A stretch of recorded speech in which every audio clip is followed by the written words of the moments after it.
दर्शकबिन नमस्कार। कार्यक्रम समृद्धिका पाइलामा तपाईहरूलाई हार्दिक स्वागत छ। म दुर्गा भट्ट। लुम्बिनी प्रदेश सरकार आन्तरिक मामिला तथा सञ्चार मन्त्रालयको सहकार्यमा एनटिभी कोहलपुरले तयार पारेको कार्यक्रम समृद्धिका पाइला तपाईँ हरेक मङ्गलबार साँझ 7:30 बजे र बुधबार बिहान 9:30 बजे एनटिभी कोहलपुरमा हेर्न सक्नुहुन्छ। साथै यो कार्यक्रम एनटिभी न्युजमा हरेक बिहीबार साँझ 7 बजेको समाचारपछि पनि प्रसारण हुने गर्दछ। यस कार्यक्रममा हामी प्रदेश सरकारले गरेका विकास निर्माण, अघि सारेका नयाँ योजनाहरू, शिक्षा, स्वास्थ्य, रोजगारी र सम्भावना लगायतका विषयमा केन्द्रित रहेर चर्चा गर्ने गर्छौं। दर्शकबिन, सुरुमा लागौं आजका विषयवस्तुतर्फ।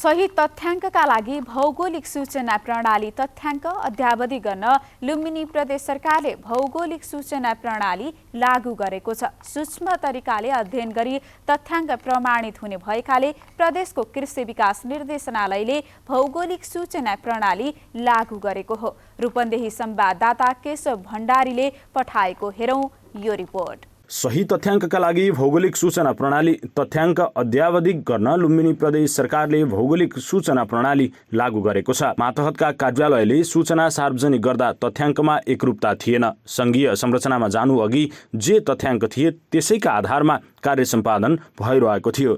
सूक्ष्म तरिकाले अध्ययन गरी तथ्याङ्क प्रमाणित हुने भएकाले प्रदेशको कृषि विकास निर्देशनालयले भौगोलिक सूचना प्रणाली लागू गरेको हो।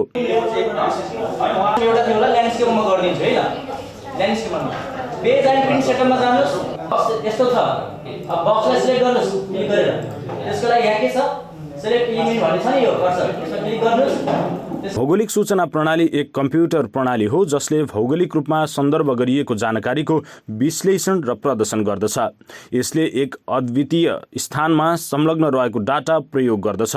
सूक्ष्म अध्ययन र सही तथ्याङ्कका लागि भौगोलिक सूचना प्रणालीको प्रयोग हुने कृषि, खाद्य प्रविधि तथा भूमि व्यवस्था मन्त्रालयका नापी अधिकृत विष्णु डाङ्गेले बताउनु भयो। कृषिका डाटाहरू एट्रिब्युट डाटा लोकेसनसँग रिलेटेड नभएर तिन चाहिँ एकुरेट नहुने र फिल्डको र वास्तविक स्थिति र हामीसँग भएको कागजमा रहेको डाटा नमिलेको कारणले हामीले डिजिटल्ली तीन डाटाहरू कसरी एक्वायर गर्ने र त्यसलाई चाहिँ एकुरेट कसरी लिने भन्ने कारणले हामीले यो जीआइएस ट्रेनिङ गराएको र अब चाहिँ भविष्यमा चाहिँ यो ट्रेनिङको उपलब्धि पनि हुनेछ भन्ने आशा राखेको छु। निर्देशनालयले आफ्ना मातहतका कार्यालयका कर्मचारीलाई भौगोलिक सूचना प्रणालीबारे 3 दिने क्षमता अभिवृद्धि तालिम दिएको छ।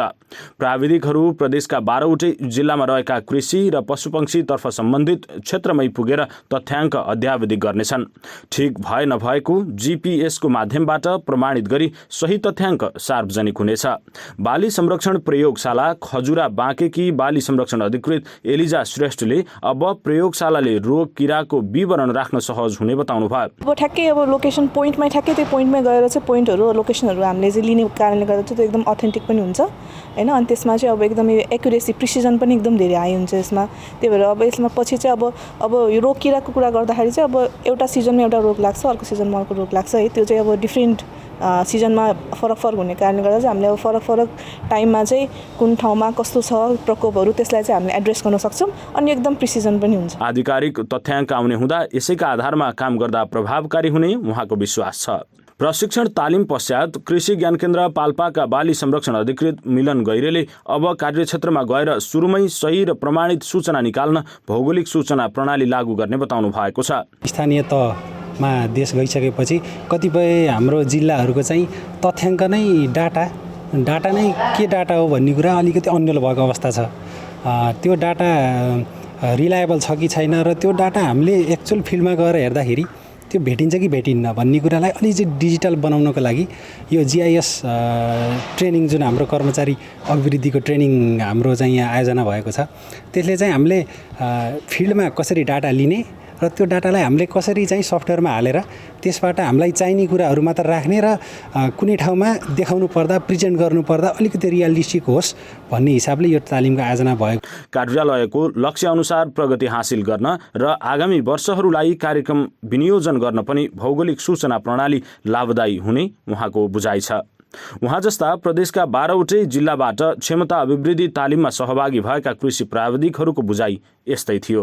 अहिले हाम्रो समस्या भनेको तथ्याङ्क हो। तथ्याङ्क चाहिँ हामीसँग एक्ज्याक्ट नभएको हुनाले हामीलाई कार्यक्रमको तर्जुमा गर्ने कार्यान्वयन गर्ने लगायतको कुराहरू समस्या परेको छ र यो GIS तालिमबाट अब हामीले सानो एउटा GPS मेसिनको प्रयोग गरेर आफ्नो जिल्लामा आफ्नो क्षेत्रमा भएका तथ्याङ्कहरूलाई अद्यावधिक गर्न सकिनेछ भने हामी चाहिँ समग्र रूपमा जिल्लाको पृष्ठभूमि अथवा जिल्लाको चाहिँ परिचय सामान्य रूपमा कहीँ गएर प्रेजेन्टेसन गर्नुपर्दा पनि अब यो तालिमले चाहिँ हामीलाई आफ्नो जिल्लामा कृषि क्षेत्रमा हामीले के गर्दैछौँ, हाम्रो कहाँ छ, आफ्नो कमान्ड क्षेत्र के छ भन्ने कुराहरू चाहिँ हामी देखाउन सक्षम भएका छौँ। यो चाहिँ खास यो भौगोलिक सूचना प्रणालीले चाहिँ हाम्रो अहिले कन्ट्रीको यो म्याप कस्तो छ भनेर एउटा म्याप डिजाइन हामीलाई डिजिटलमा दिन्छ। त्यसले चाहिँ अब हामीले आफ्नो प्रोभिन्सभित्र कुन क्षेत्रमा कहाँ कृषिको एरिया पकेट एरिया कुन ठाउँमा छ, ब्लक एरिया कुन ठाउँमा छ, अनि त्यस्तै गरी हाम्रो सिँचाइको क्षेत्रहरू कहाँनिर छ भनेर त्यो देखाउन म्यापबाट,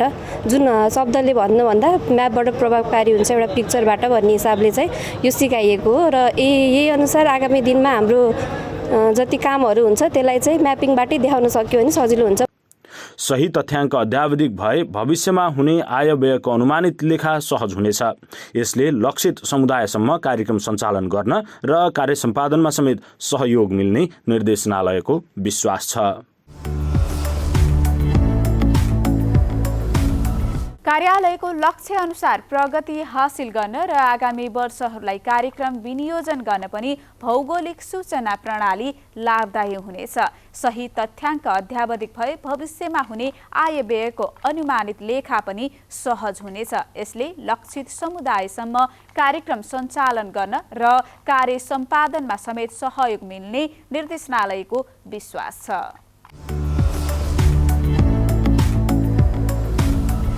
वनबाट समृद्धि हासिल गर्ने प्रदेश सरकारको प्रयासलाई दाङमा अभियानकै रूपमा अगाडि बढाइएको छ। समुदायलाई वन पैदावार उपलब्ध गराउने मात्र नभई जडीबुटीको पकेट क्षेत्र निर्माण गरी नागरिकको आय स्तर वृद्धि गर्ने प्रयासमा डिभिजन वन कार्यालय दाङ लागेको छ। यसका लागि जिल्लामा वन क्षेत्र विस्तार र भएको वन जङ्गल संरक्षणका लागि डिभिजन वन कार्यालयले केही वर्षदेखि अभियान नै थालेको हो। हाम्रा दाङ संवाददाता सन्तोष सुवेदीले पठाएको हेरौं यो सामग्री। 3 वर्ष अघिदेखि खाली क्षेत्रमा वृक्षारोपण अभियान थालेको डिभिजन वन कार्यालय दाङले यसलाई अझ प्रभावकारी बनाउन यस वर्षदेखि एक घर दुई बिरुवा अभियान सुरु गर्दैछ। सामुदायिक वनका उपभोक्ता संघको सहकार्यमा संरक्षणको जिम्मा समुदायलाई नै दिने गरी सुरु गरिएको वृक्षारोपण अभियानले खोलाका बगर तथा अन्य प्रत्येक खाली क्षेत्र हरियाली हुन थालेको कार्यालयले जनाएको छ। वनबाट प्रशस्त मात्रामा आर्थिक लाभ लिन समुदायलाई जडीबुटी खेतीतर्फ आकर्षित गर्न पनि वन कार्यालयले आफ्नो प्रयास केन्द्रित गरेको छ। अहिले दाङका घोराई उपमहानगरपालिकाको वडा नम्बर 19, बङ्गलाचुली गाउँपालिकाको उत्तरी क्षेत्र, तुलसीपुर उपमहानगरपालिकाको वडा नम्बर 19 र शान्तिनगर गाउँपालिकाको उत्तरी क्षेत्रलाई जडीबुटी पकेट क्षेत्र बनाउन वन कार्यालयले टिमुर, दालचिनी, मालागेडीका बिरुवा वितरण गरिरहेको छ। ती क्षेत्रमा यस वर्ष पनि जडीबुटीका बिरुवा लगाउन बेर्ना तयार भइरहेको डिभिजन वन कार्यालय दाङले जनाएको छ। वनबाट नागरिकको आर्थिक स्थिति बदल्ने प्रदेश सरकारको प्रयास अन्तर्गत नै जिल्लामा जडीबुटीको पकेट क्षेत्र निर्माण गरी बिरुवा रोप्ने काम भइरहेको डिभिजन वन कार्यालय दाङका सहायक वन अधिकृत भक्तबहादुर चौधरी बताउनुहुन्छ। जडीबुटी विकास कार्यक्रम अन्तर्गत चाहिँ हामीले दाङ जिल्लाको पकेट क्षेत्र भनेपछि घोराई उपमहानगरपालिकाको घोराई 19 अन्तर्गतको सैगा क्षेत्रमा, त्यसै गरी बङ्गलाचुली गाउँपालिका अन्तर्गतको पहाडी बेल्टको त्यो एरियामा र त्यसपछि तुलसीपुर उपमहानगरपालिका अन्तर्गतको 19 नम्बर वडा छिल्लीकोटमा, त्यसै गरी शान्तिनगर गाउँपालिकाको उत्तरी बेल्टतिर चाहिँ हामीले डिभिजन वन कार्यालयले जडीबुटी विकास कार्यक्रम अन्तर्गत पकेट क्षेत्रको रूपमा कार्यक्रम सञ्चालन गरिरहेको छ, जस अन्तर्गत हामीले दालचिनी, टिमुर अनि त्यसपछि मालागिरी यसरी चाहिँ निःशुल्क रूपमा बिरुवा किसानहरूलाई दिएर उपभोक्ताहरूलाई दिएर त्यसमा वृक्षारोपण गर्न र चाहिँ सहयोग के अरे त्यहाँ उपभोक्ताहरूलाई सहज रूपमा चाहिँ बिरुवा पुर्याइदिएर यसरी चाहिँ हामीले पकेट क्षेत्रमा वृक्षारोपण कार्यक्रम गरिरहेका छौँ, जसले गर्दा किसानहरूको खेर गइरहेको जग्गालाई सदुपयोग गर्नतिर चाहिँ राम्रो काम भएको छ। किसानहरूले जुन चाहिँ खेर गइरहेको जग्गाबाट आफ्नो आय आर्जनको कामहरू चाहिँ यो जडीबुटी मार्फत उहाँहरूले उत्पादनहरू वृद्धि चाहिँ गरेको छ। यसरी जसमा भनौँ यो किसानहरूले धेरै जसो दालचिनी, टिमुर, मालागिरी लगायतका अन्य जडीबुटीहरू पनि बिक्री गरेर जीविकोपार्जनमा उहाँहरूको टेवा पुर्याएको चाहिँ देखिन्छ। यस अन्तर्गत चाहिँ यस वर्ष पनि हामीले चाहिँ यो मालागिरी र दालचिनी र त्यसपछि टिमुरको बिरुवा उत्पादन चाहिँ गर्न चाहिँ लागिरहेका छौँ। हाल केही बिरुवाहरू पनि तयार भइरहेको अवस्था पनि छ र विगत वर्षकोमा पनि हामीले बहुवर्षीय बिरुवा उत्पादन गरेर चाहिँ वृक्षारोपण गर्न लायकका बिरुवाहरू हामीसँग अहिले नर्सरीमा स्टक छ। वन क्षेत्र विस्तारका लागि वृक्षारोपण अभियानसँगै डिभिजन वन कार्यालयले वन जङ्गल संरक्षणका लागि गर्मी मौसममा हुन सक्ने डढेलो नियन्त्रणका लागि पनि विभिन्न प्रयास गरिरहेको छ। चैत्र 10 गतेदेखि डढेलो सप्ताह मनाउन थालेको वन कार्यालयले पछिल्ला केही वर्षदेखि शून्य डढेलो बनाउने अभियान थालेको छ। आर्थिक वर्ष 76-77मा शून्य डढेलो भएको दाङमा त्यसपछिका वर्षमा वन क्षेत्रमा डढेलो लागे पनि केही समयमै नियन्त्रणमा ल्याइरहेको सामुदायिक वन उपभोक्ता समूह दाङले जनाएको छ। वनका उपभोक्ता सचेत बन्दै गएका कारण पनि डढेलो नियन्त्रणको काम प्रभावकारी हुँदै गएको वन समूहका पदाधिकारीको भनाइ छ। डिभिजन वन कार्यालयले यस वर्ष पनि वन डढेलो नियन्त्रणका लागि प्रचार प्रसारमूलक कार्यक्रम गर्ने, जोखिम क्षेत्रका विद्यालयमा पुगेर स्कुल शिक्षा दिने, अग्निरेखा निर्माण र मर्मत लगायतका कार्यक्रम गर्ने जनाएको छ। अहिले डिभिजन वन कार्यालय दाङ अन्तर्गत रहेको 8वटा सब डिभिजन वन कार्यालयहरूले आफ्नो कार्यक्षेत्र अन्तर्गत रहेको अग्नि नियन्त्रण एउटा सञ्जाल रहेको छ। त्यो सञ्जाललाई परिचालन गरेर उपभोक्ताहरूमा सचेतना जगाउने र जहाँ अति हाम्रो चाहिँ डिभिजन वन कार्यालय दाङले विगत वर्षदेखि एउटा रेकर्डको आधारमा, अनुभवको आधारमा जोखिम क्षेत्र चाहिँ छुट्याएको छ। त्यस अन्तर्गत चाहिँ जोखिम अति संवेदनशील क्षेत्र 86वटा सामुदायिक वनहरू रहेका छन्।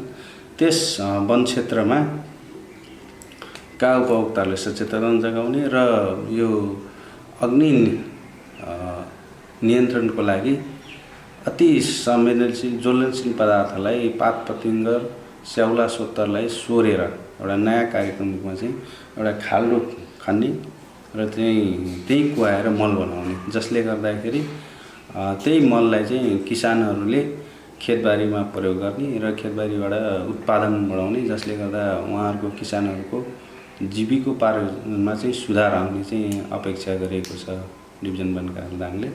र त्यसै गरी यो डढेलो लाग्नै नदिनको लागि सचेतना कार्यक्रम, यो स्कुल शिक्षा कार्यक्रम 8वटै सब डिभिजन वन कार्यालय अन्तर्गतको स्कुलहरूमा विद्यार्थी भाइ बहिनीहरूलाई चाहिँ यो सचेतना कार्यक्रम सञ्चालन गर्ने रहेको छ। दाङका 83 सामुदायिक वन डढेलो उच्च जोखिममा रहेका छन् भने 46वटा सामुदायिक वन डढेलोको मध्यम जोखिममा रहेका छन्। विशेष गरी चुरी क्षेत्रमा रहेका सामुदायिक वन डढेलोको उच्च जोखिममा रहेको डिभिजन वन कार्यालय दाङले जनाएको छ। पछिल्लो 9 वर्षमा दाङको 614 स्थानमा आगलागी हुँदा करिब 43,000 वन क्षेत्रमा क्षति पुगेको डिभिजन वन कार्यालय दाङले जनाएको छ। वन क्षेत्र विस्तारका लागि वनको खाली क्षेत्र तथा खोलाका बगरमा वृक्षारोपण गर्ने गरेको छ भने कृषकहरूलाई जडीबुटी खेती गर्न प्रोत्साहन गरिरहेको छ। भएको जङ्गल संरक्षणका लागि डढेलो नियन्त्रण गर्न तत्कालीन र दीर्घकालीन नीति बनाएर प्रदेश सरकार अन्तर्गत रहेको डिभिजन वन कार्यालयले काम गरिरहेको छ। बौद्धिक अपाङ्ग भएका बालबालिकालाई पढाउन थालिएको छ। लुम्बिनी प्रदेश सरकारले अपाङ्गताको प्रकृति अनुरूप आवश्यकताको आधारमा दाङको घोराई स्थित बाल मन्दिर आधारभूत विद्यालयमा पूर्वाधारयुक्त विशेष शिक्षा आवासीय विद्यालय सञ्चालन गरी बालबालिकालाई पठन पाठन गराउन थालिएको हो। हाल यो विद्यालयमा 50 जना बौद्धिक अपाङ्गता भएका बालबालिकाले पढ्दै आएका छन्। हाम्रा दाङ संवाददाता जनक नेपालीले यो रिपोर्ट पठाएका छन्।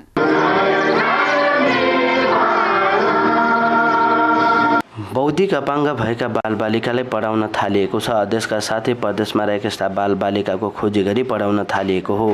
यी केटाकेटीको चेतनास्तर कम हुँदा उनीहरू पठन पाठनभन्दा बेहरिसी अवस्थामा हिडुल गर्न थालेसँगै सङ्घ र प्रदेश सरकारको सहयोगमा उनलाई विद्यालय पठाउन थालिएको हो। हाल देशका सातै प्रदेशमा यो काम भइरहेको छ।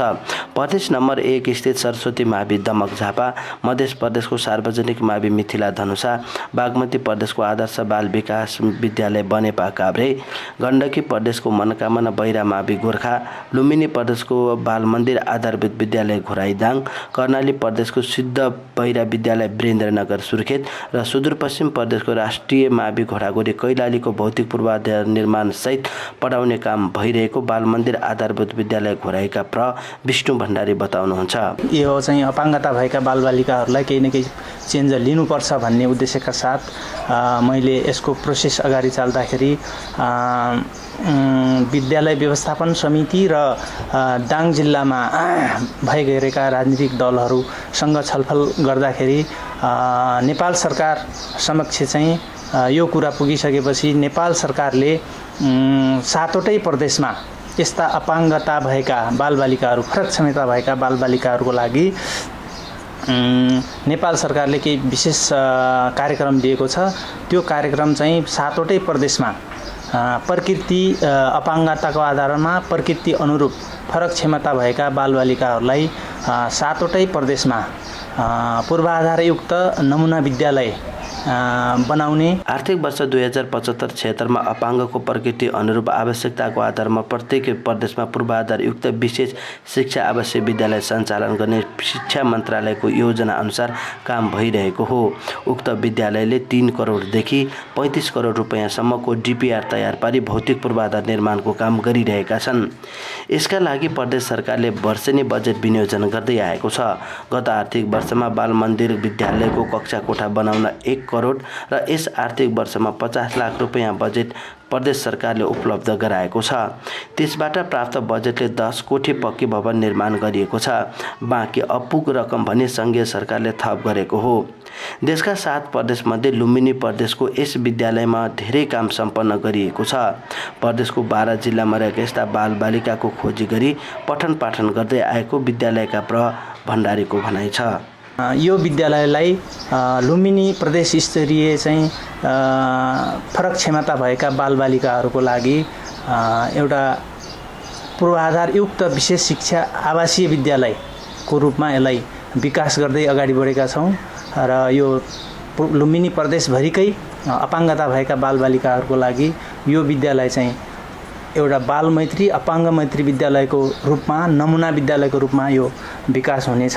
यस विद्यालयमा दाङसहित लुम्बिनी प्रदेशका 50 जना विद्यार्थी आवासीय रूपमा बसी अध्ययन गर्दै आएका छन्। विद्यार्थीलाई पढले गर्न, खाना बस्न, औषधि उपचारको व्यवस्था समेत विद्यालयको तर्फबाट हुँदै आएको छ। उनीहरू आवासीय रूपमा बसे बापत सरकारले मासिक 4000 रुपैयाँ उपलब्ध गराउने गर्दछ। बौद्धिक रूपमा कमजोर भएका बालबालिकालाई मल्टिमिडियाको प्रयोग गरी अध्ययन गराउने काम गरिएको विद्यार्थीलाई अध्ययन गराउँदै आउनुभएकी शिक्षिका पुष्पा दाहाल बताउनुहुन्छ। केही भाषामा परिवर्तन, केही सिपमा परिवर्तन त्यस्तो मात्रै गराउन खोजिएको छ र अलिकति पढ्ने जस्तोलाई त अब अरू कक्षा जस्तै सामान्य तरिकाले अब क ख ABCD जस्ता यस्ता त अब अध्ययन गरिराखेको छु र सबभन्दा गाह्रो अहिले अब पाठ्यक्रम र तालिम नभएर अब कसरी पढाउने के गर्ने अलिकति गाह्रो, यो बालबालिकाहरूलाई अध्ययन गराउन अलिकति गाह्रो भइरहेको छ। घर परिवारले बोझका रूपमा लिने बौद्धिक अपाङ्ग भएका यस्ता बालबालिका विद्यालयमा पढ्न पाउँदा निकै खुसी देखिन्छन्। यी विद्यार्थीले समयमै पढ्न पाउँदा आफूमाथि आइपर्ने समस्या सजिलै टार्न र सिपमूलक काम गरी आफ्नो जीवन सहजै चलाउन सक्ने अवस्थामा पुगेका छन्। यस यस विद्यालयमा दाङसहित लुम्बिनी प्रदेशका 50 जना विद्यार्थी आवासीय रूपमा बसी अध्ययन गर्दै आएका छन्। विद्यार्थीलाई पढ्ने गर्न, खान, बस्न, औषधि उपचारको व्यवस्थापन समेत विद्यालयले गर्दै आएको छ। उनीहरू आवासीय रूपमा बसे बापत सरकारले मासिक 4000 रुपैयाँ उपलब्ध गराउने गर्दछ।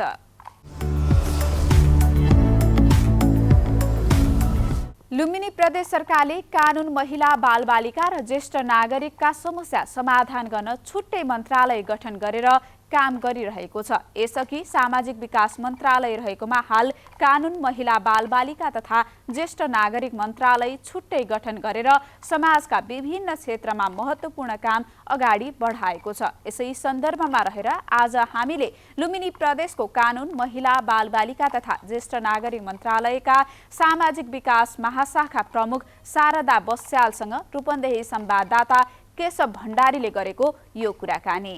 लुम्बिनी प्रदेशको कानुन, महिला, बालबालिका तथा ज्येष्ठ नागरिक मन्त्रालयको कार्यक्षेत्रभित्र चाहिँ हाम्रो महिला, बालबालिका, ज्येष्ठ नागरिक, अपाङ्गता भएका व्यक्ति, यौनिक तथा लैङ्गिक अल्पसङ्ख्यक लगायतको वर्गहरू र गैर सरकारी सङ्घ संस्थाहरू सामाजिक विकास महाशाखाले हेर्छ।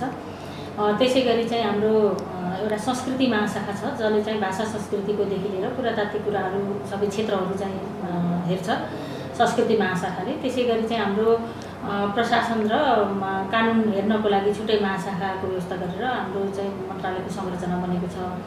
यस सन्दर्भमा चाहिँ यो सामाजिक विकास महाशाखाले महिला, बालबालिका, ज्येष्ठ नागरिक र अपाङ्गता भएका व्यक्तिहरू, त्यसै लैङ्गिक तथा यौनिक अल्पसङ्ख्यक लगायतका वर्गहरूलाई हेर्ने सन्दर्भमा चाहिँ विभिन्न खालका कार्यक्रमहरू सञ्चालन गर्नको लागि अथवा स्वीकृत वार्षिक कार्यक्रमभित्र चाहिँ हाम्रा कार्यक्रमहरू रहेका छन्।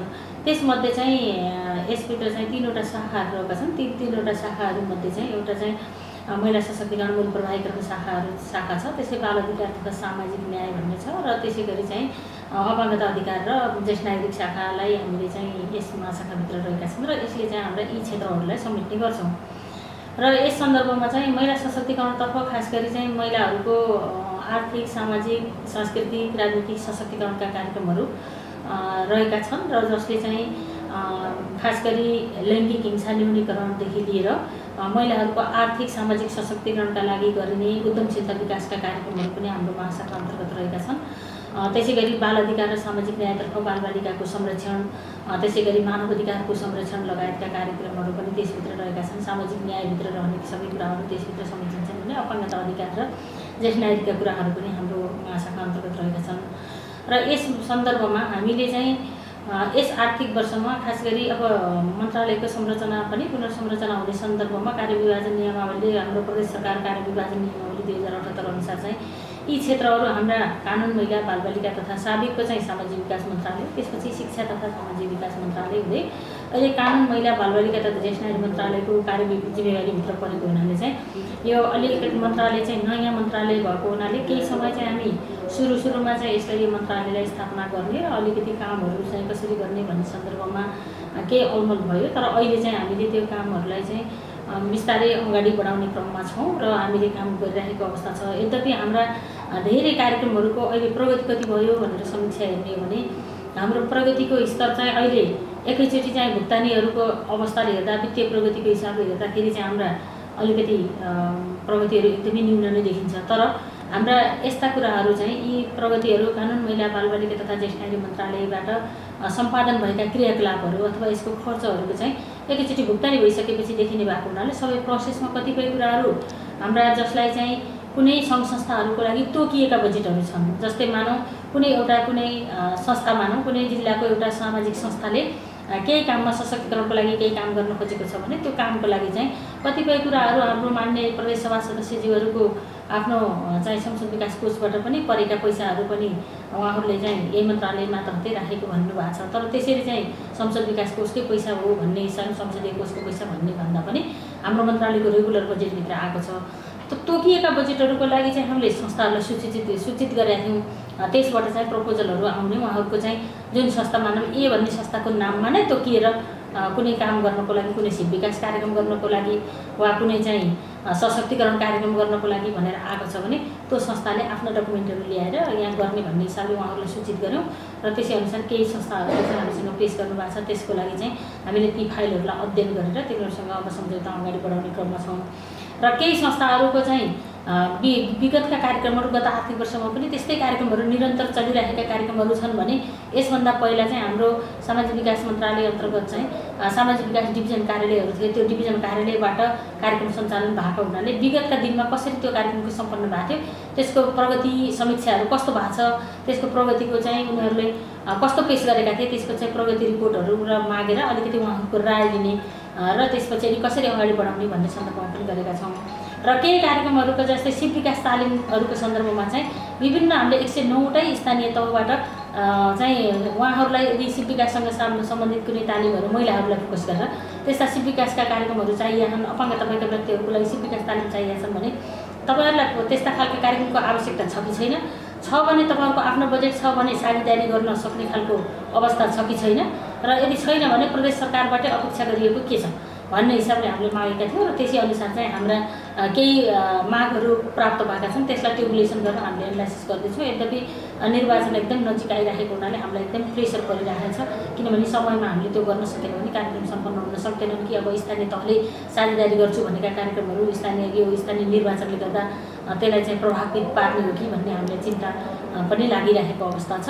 र अन्य कुराहरू दिवसीय कार्यक्रमहरू हाम्रो मन्त्रालयले गर्नुपर्ने अरू कामहरू जस्तै ज्येष्ठ नागरिकसँग सम्बन्धित कुराहरू, पुरातात्विक महत्त्वका चाहिँ मन्दिर मस्जिद लगायतका विभिन्न खालका धार्मिक स्थलहरूको चाहिँ जीर्णोद्धार गर्ने कुराहरू, निर्माण गर्ने पुनर्निर्माण गर्ने कामहरू चाहिँ हाम्रो चाहिँ सम्झौताहरू भएर अहिले कार्यान्वयनमा गइरहेको अवस्था छ भने रेगुलर रूपमा चाहिँ हाम्रो मन्त्रालयले जुन कानुनका रूपमा चाहिँ राय परामर्श दिने कुराहरू र त्यसको साथसाथै विभिन्न खालका कानुनहरूमा दिने रायहरू, यी कुराहरू पनि नियमित रूपमा भइरहेको अवस्था चाहिँ छ। मन्त्रालयले विभिन्न सामाजिक सशक्तिकरणका कार्यक्रम पनि सञ्चालन गर्दै आएको छ। लैङ्गिक समानताका क्षेत्रमा, पुरातात्विक सांस्कृतिक क्षेत्रमा महत्त्वपूर्ण काम गर्दै आएको छ।